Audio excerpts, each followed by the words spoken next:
Nagningning sa diwa ng Pasko ang PRO1 Grandstand sa isinagawang ceremonial lighting of the Belen na pinangunahan ni Police Brigadier General Dindo R. Reyes, Regional Director ng Police Regional Office 1, nito lamang Miyerkules ng gabi.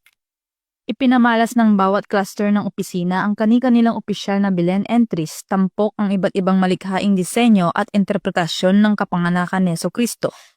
Ang pagtatanghal na ito ay hindi lamang pagpapakita ng talento, ngunit patunay ng mas matatag na pagkakaisa at pagtutulungan sa loob ng PRO1 family.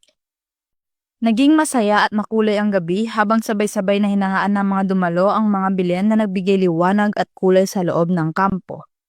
Ang naturang aktibidad ay nagsilbi ring pagkakataon upang mas mapalakas ang samahan at kooperasyon ng bawat unit. Mula sa tradisyon hanggang sa pagkamalikhain, ipinakita ng selebrasyong ito na ang PRO1 ay patuloy na nagtataguyod ng kultura ng pagkakaisa, pananampalataya at malasakit sa komunidad. Habang papalapit ang Kapaskuhan, ang liwanag ng Belen ay magsisilbing inspirasyon sa kanilang patuloy na tapat, makatao at malasakit na paglilingkod sa mamamayan.